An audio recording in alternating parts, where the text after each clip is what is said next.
First అసలు మనం journalism పక్కకు పెట్టి సమాజం మొత్తంలో మా బాబు చదువుకోవాలన్నా మన పిల్లలు చదువుకోవాలన్నా ఆన్లైన్ ఎడ్యుకేషన్ అనేది ఇన్విటబుల్.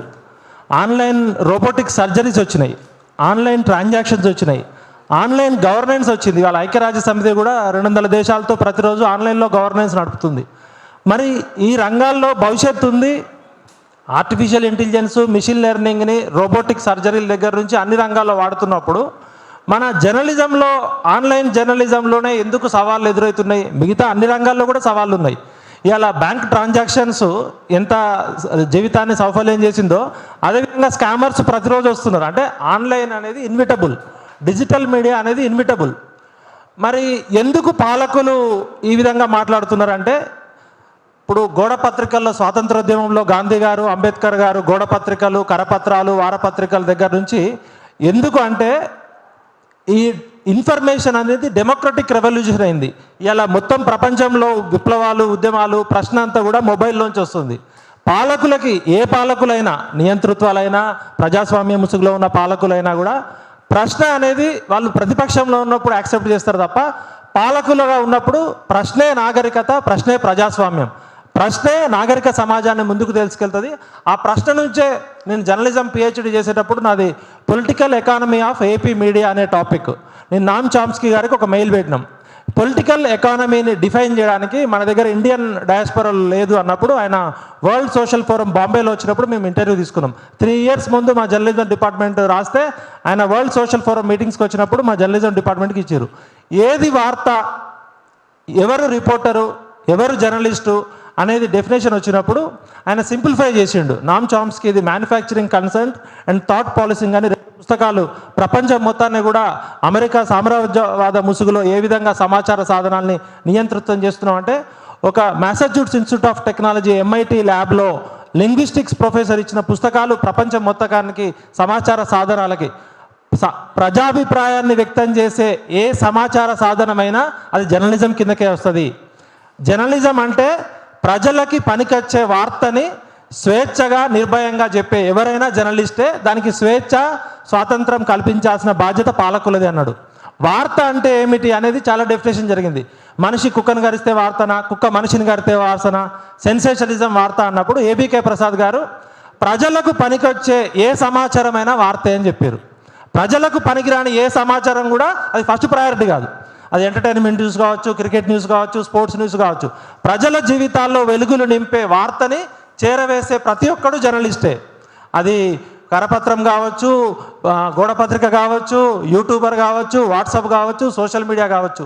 ఇప్పుడు మాకు జర్నలిజంలో నేను BCJ, MCJ, MPhil, PhD చేసుకొని కోటి ఉమెన్స్ కాలేజీలో కొన్ని సంవత్సరాలు జర్నలిజం అసిస్టెంట్ ప్రొఫెసర్ కూడా పనిచేసిన కాబట్టి మాకు ప్రశ్న ఎత్తింది. అసలు రిపోర్టర్ అంటే ఏంటి, జర్నలిస్ట్ అంటే ఎవరు, స్ట్రింగర్ అంటే ఎవరు, కరస్పాండ్ అంటే ఎవరు, ఈ రకరకాల పదాలు ఉన్నా కూడా మేము విద్యార్థులకు చెప్పేటప్పుడు కానీ మేము చదువుకునేటప్పుడు మా ప్రొఫెసర్ చెప్పింది ఏంటంటే,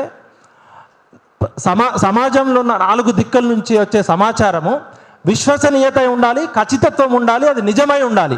మనం చెప్పేది నిజమైతే అది వార్త అవుతుంది. ఫేక్ న్యూస్ ఫేక్ అనేది ఉండదు. అది వార్త అయితే ఖచ్చితంగా అది నిజమవుతుంది. ఫేక్ న్యూస్ అంటే అది వార్త కానట్టే. అంటే వార్తలు చేరవేసే ఎవరైనా కూడా జర్నలిస్టులే. ఇప్పుడు social media YouTubers, Revanth Reddy గారు మాట్లాడిన నేపథ్యం మనందరికీ తెలుసు. ఈ చర్చలో నేనెందుకు పాల్గొంటున్నా అంటే, ఒక 20 సంవత్సరాలు జర్నలిస్ట్గా పనిచేసి, తెలంగాణ ఉద్యమంలో యాక్టివిస్ట్గా పనిచేసి, కొన్ని రాజకీయ పార్టీలతో ప్రత్యక్షంగా పరోక్షంగా పనిచేసిన తర్వాత యథార్థవాది, లోక విరోధి. నేను గత 15 ఏళ్ళ నుంచి ఉద్యమంలో ఉన్నప్పుడు కానీ KCR గారు మంచి చేసినప్పుడు పొగిడినాం, చెడు చేసినప్పుడు విమర్శించాం. నిజం మాట్లాడితే ఎవరికి నచ్చదు. ఇప్పుడు ఇలా విఠల్ ఒక KCR గురించి అనుకూలంగా మాట్లాడితే కాంగ్రెస్ వాళ్ళు ఏమంటారు, మొన్నటిదాకా KCRని తిట్టిండు, ఇప్పుడు KCRకి అమ్ముడు పోయిండు, లేకపోతే TRS వాళ్ళు పెట్టిన మీటింగ్లోకి పోయి రౌండ్ టేబుల్లో మాట్లాడుతూ అంటారు. రేపొద్దున నేను మోడీ గారు నచ్చకపోతే మాట్లాడితే మొన్నటిదాకా బండి సంజయ్ ఆయన విఠల్ జైల్లో ఉన్నప్పుడు కాపాడిండు, ఇప్పుడు వచ్చి BJPని తిడుతున్నారు. అంటే మనకి రంగులు అంటగట్టాలనే చూస్తుంది సమాజం ఎప్పుడు కూడా. ఎందుకంటే పాలకులు ఎప్పుడు కూడా ప్రశ్నని స్వేచ్ఛగా, నిర్భయంగా వదిలేయరు. ప్రశ్నకి ఏదో ఒక ట్యాగ్ లైన్ చెప్తారు. మనం జనరల్గా జర్నలిస్టులకు ఉంటే వాళ్ళకి నచ్చదు. మనకి ఏదో ఒక రంగు అంటగట్టాలి. విఠల్ అనేటోడు పలానా పార్టీకి అమ్ముడు పోయిండు, లేకపోతే పలానా బండి సంజయ్ దగ్గర 3 కోట్లు తీసుకున్నాడు, లేకపోతే మొన్నటిదాకా KCRని తిట్టిండు, ఇప్పుడు KCRని పోగొడుతున్నాడు. అంటే మనం నిర్భయంగా మాట్లాడితే పాలకులు నచ్చదు. ఇవాళ రేవంత్ రెడ్డి గారు కూడా జాగృతి అనే పత్రికలో ఒక జర్నలిస్ట్గా పనిచేసిన అనుభవం ఉంది. ఆయన ఎందుకు మాట్లాడుతున్నాడంటే ఆయన పునాది ఆయన పాజిటివ్ బలంతో వచ్చిన పునాది కాదు. సోషల్ మీడియా బలము, ఉద్యమకారులు కేసీఆర్ని వ్యతిరేకిస్తే వచ్చిన బలము, తెలంగాణ సమాజం మొత్తంలో వచ్చిన బలంని కేసీఆర్ మీద ఉన్న వ్యతిరేక నెగిటివ్ ఎనర్జీ నుంచి ఇలా రేవంత్ రెడ్డి అనేటోడు సోషల్ మీడియా ద్వారా ముఖ్యమంత్రి అయ్యాడు. మరి ముఖ్యమంత్రి అయినాక ఈ 8 నెలల్లో ఒక నెరేటివ్, ఒక రీసెర్చ్ జరిగింది. ఈ ముఖ్యమంత్రి 8 నెలల పాలనలో ట్రాక్ రికార్డ్ ఏ విధంగా ఉంది, ప్రజల్లో ఇమేజ్ ఏ విధంగా ఉంది అంటే పర్సెప్షన్ మేనేజ్మెంట్ నెరేటివ్ అనే దానిలో ఈయన ముఖ్యమంత్రి గతంలో ఉన్న పాలకులే మంచిగా ఉండే కదా, ఈయన కరెంటు పోయినప్పుడల్లా కేసీఆర్ గుర్తొస్తున్నాడు, మనకి రైతు బంధు రానప్పుడల్లా కేసీఆర్ గుర్తొస్తున్నాడు అని ప్రజల్లో ఏమైందంటే ఈ పాలకుడు కన్నా గత పాలకుడే బెటర్ ఏమో అనే ఒక అభిప్రాయము సోషల్ మీడియా ద్వారా వచ్చిందని వాళ్ళు రీసెర్చ్ చేసుకున్నారు. కాబట్టి ఈ సోషల్ మీడియా మన అధికారానికి ఉపయోగపడ్డది. ఇదే యూట్యూబ్ కొట్టాలు మన అధికారంలోకి రావడానికి ఉపయోగపడ్డాయి. మన అధికారం కూడా ఈ యూట్యూబ్ కొట్టాల ద్వారానే పోద్దని చెప్పి వాళ్ళకున్న కన్సల్టెంట్లు ఒక రిపోర్ట్ ఇచ్చారు. మీరు ఇప్పుడు ఇమీడియట్గా ఈ సోషల్ మీడియాని కంట్రోల్ చేయలేకపోతే ఖచ్చితంగా మీ ప్రభుత్వానికి బ్యాడ్ నేమ్ వస్తుంది. ఆల్రెడీ నిరుద్యోగుల్లో వ్యతిరేకత స్టార్ట్ అయింది. రైతుల్లో 100 మందిలో 50 మందే మీకు అనుకూలంగా ఉన్నారు. ఇది రాను రాను పెరుగుతుంది తప్ప మీ మీద వ్యతిరేకత తగ్గట్లేదని వాళ్ళకు రిపోర్ట్ వచ్చింది. మరి దీనికి ఏం చేయాలి? ఆయన ఒక సందర్భం ఎంచుకున్నాడు. జర్నలిస్టులకి ఒక 36 ఎకరాల భూమి ఇస్తూ గత ప్రభుత్వాలు 15 సంవత్సరాలు ఇవ్వలేకపోయినా కూడా ఇగో నేను చూసినావా మీ మెయిన్ స్ట్రీమ్ పత్రిక వాళ్ళకి ఒక మంత్రి ఏమంటాడు, మిమ్మల్ని కోటీశ్వర్లు చేస్తున్నా అంటున్నాడు. ఇప్పుడు మనకి అందరం కట్టుకొని ఒక 20 ఏళ్ళు కోర్టులో పోరాడితే వాళ్ళ ఇంట్లో ఆస్తి తెచ్చి మనకు అపరంగా లంచం ఇచ్చినట్టు చెప్పి ఇగో మీకు ఇలా భూములు ఇస్తున్నాం, ఇక మీరు ఇప్పటి నుంచి మా డబ్బా కొట్టాలి. మా భజన చేసేటోళ్ళు జర్నలిస్టులు, మా భజన చేయని వాళ్ళు జర్నలిస్టులు కాదు. ఇప్పుడు సమాచారము స్వేచ్ఛగా నిర్భయంగా ప్రజలకి చేరవలసిన ఎకోసిస్టము ప్రజాస్వామ్యంలో 4th పిల్లర్ కాబట్టి దానికి ఆ ఎకోసిస్టమ్ కల్పించాల్సిన బాధ్యత పాలకులదే. అది రేవంత్ రెడ్డి, కేసీఆర్, ఎల్లయ్య, మల్లయ్య, పుల్లయ్య అని కాదు. ఒకవేళ ఈ ప్రజాస్వామ్య ప్రభుత్వాలు సరిగా పనిచేయట్లేదంటే ఫస్ట్ ఇంటర్నేషనల్ స్కేల్ ఏంటంటే ఈ దేశంలో ఫ్రీడమ్ ఆఫ్ ప్రెస్ ఉందా, ఫ్రీడమ్ ఆఫ్ పర్స్ ఉందా? ఇప్పుడు ఫ్రీడమ్ ఆఫ్ పర్స్ ఉందా, ఫ్రీడమ్ ఆఫ్ ప్రెస్ ఉందా అని చూస్తారు. ఇంటర్నేషనల్ ఏజెన్సీస్ చాలా ఉన్నాయి. ఇలా వికీలీక్స్ అని మనం అందరం అనుకుంటున్నాం. అసాంజే ఆయన ఎక్కడ మనలాగా జర్నలిజం కోర్స్ చేయలే, ఆయన ఎక్కడ కూడా ఏ ఛానల్లో పనిచేయలే, ఏ పత్రికలో పనిచేయలే. ఆయన ఒక వెబ్సైట్ పెట్టుకొని ప్రపంచవ్యాప్తంగా దోచుకుంటున్న కొంతమంది టాప్ కంట్రీస్ యొక్క భాగోతాన్ని బయటపెట్టిండు. మరి వికీలీక్స్, అసాంజే అనేది సమాచార విప్లవంలో ఎంత గొప్ప రెవల్యూషన్ అనేది తీసుకొచ్చింది మనకు తెలుసు.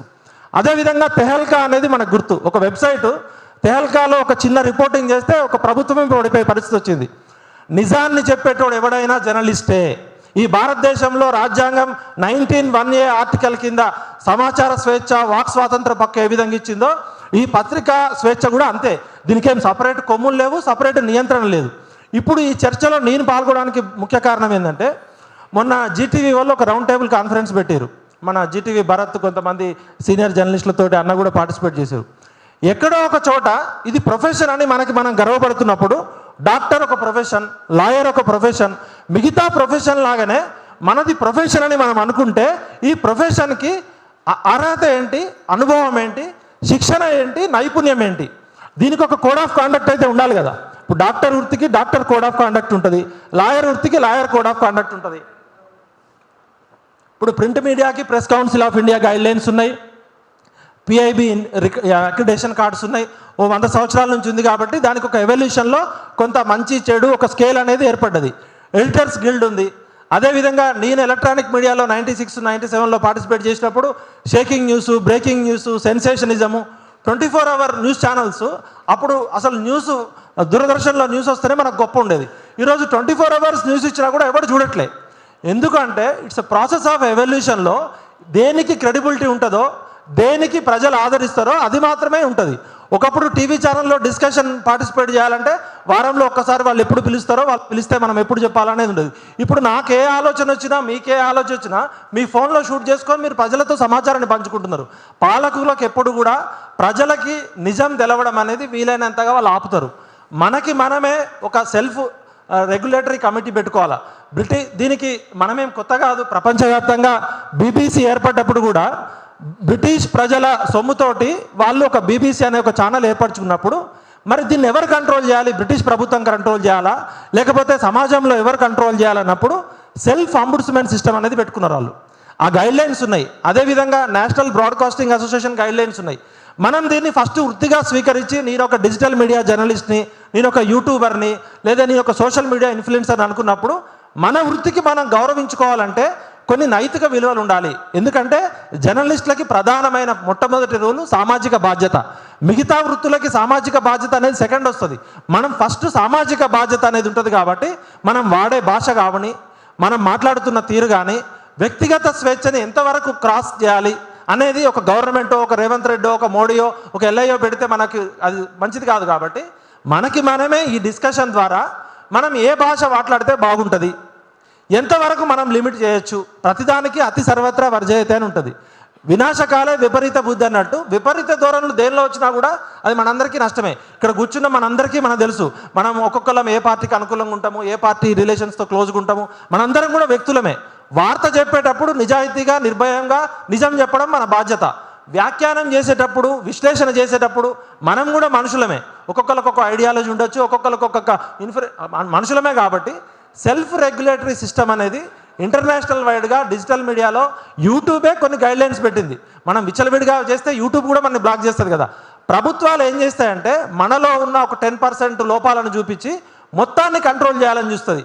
ఖచ్చితంగా డిజిటల్ మీడియా అనేది, సోషల్ మీడియా అనేది భవిష్యత్తే. దీన్ని ఆపే శక్తి ఈ ప్రపంచంలో ఎవరికి లేదు. యూట్యూబే 4 సంవత్సరాల క్రితం ఒక ఇంటర్నేషనల్ సెమినార్ జరిగినప్పుడు వాళ్ళు ఏం చెప్పారంటే, మా యూట్యూబ్లో ఒక్కరోజు అప్లోడ్ అయ్యే సమాచారము 80 సంవత్సరాలు ఒక మనిషి జీవితకాలం చూసినా సరిపోనంత సమాచారం, కంటెంట్ అప్లోడ్ అవుతుంది. మేము కంట్రోల్ చేయాలన్నా కూడా అంత ఈజీ కాదు మాకు. కాబట్టి ఇది ఏ ఫీల్డ్కి సంబంధించిన ఆ ఫీల్డ్ పెద్దలు, ప్రింట్ మీడియా పెద్దలు కావచ్చు, ఎలక్ట్రానిక్ మీడియా పెద్దలు కావచ్చు, డిజిటల్ మీడియా పెద్దలు కావచ్చు, కూర్చొని ఇప్పుడు ప్రింట్ మీడియాలో ఎక్స్పీరియన్స్ ఉన్న వాళ్ళు డిజిటల్ మీడియా డైనమిక్స్ తెలియకపోవచ్చు, ఎలక్ట్రానిక్ మీడియాలో ఎక్స్పర్టైజ్ ఉన్నట్లు యూట్యూబర్ కష్టాలు తెలియకపోవచ్చు. కాబట్టి ఫస్ట్ ఎవరైతే ఈ డిజిటల్ మీడియాని, సోషల్ మీడియాని వృత్తిగా స్వీకరిస్తున్నారో మనకి మనమే మన బాధలేంటి, మన సవాళ్ళు ఏంటి, మన కష్టాలు ఏంటి అనేది మనకి మనం పెట్టుకుంటే మనందరం కలిసి ఒక డ్రాఫ్ట్ తయారు చేసుకుందాం. దీనికి అవసరమైతే ఒక 1 డేనో 2 డేనో వర్క్షాప్ పెట్టుకుందాం. ఇప్పుడు శ్రీనివాస్ రెడ్డి గారి వయసు ఆయన 70 సంవత్సరాలు, ఆయనకు తెలియకపోవచ్చు యూట్యూబ్లో డైనమిక్స్. లేకపోతే నేను ఒక 20 సంవత్సరాలు టీవీ ఛానల్లో పనిచేసిన, నాకు తెలియకపోవచ్చు. ఇప్పుడున్న కొత్త తరం ఈ వృత్తిలోకి రావాలనుకునేటోళ్ళకి గౌరవం ఇవ్వాలంటే ఫస్ట్ దానికి ఖచ్చితంగా కూడా అర్హత ఉండాలి, అనుభవం ఉండాలి, నైపుణ్యం ఉండాలి, శిక్షణ ఉండాలి, నైతిక నియమావళి అనేది, కోడ్ ఆఫ్ కండక్ట్ అనేది మనకి మనమే పెట్టుకోవాల్సిన బాధ్యత ఉంది. కాబట్టి ఖచ్చితంగా ఈ డిస్కషన్లో మనం రాజకీయాలు, రేవంత్ రెడ్డి, కేసీఆర్ వాళ్ళు ఇప్పుడు మనని జర్నలిస్టా కాదా అని ఆయన అడుగుతున్నాడు. మరి రాజకీయ నాయకుడు అంటే ఏంది డెఫినేషన్? ఎవరు రాజకీయ నాయకుడు? ఇప్పుడు పొలిటీషియన్కి కూడా అర్హతలు ఏం లేవు కదా.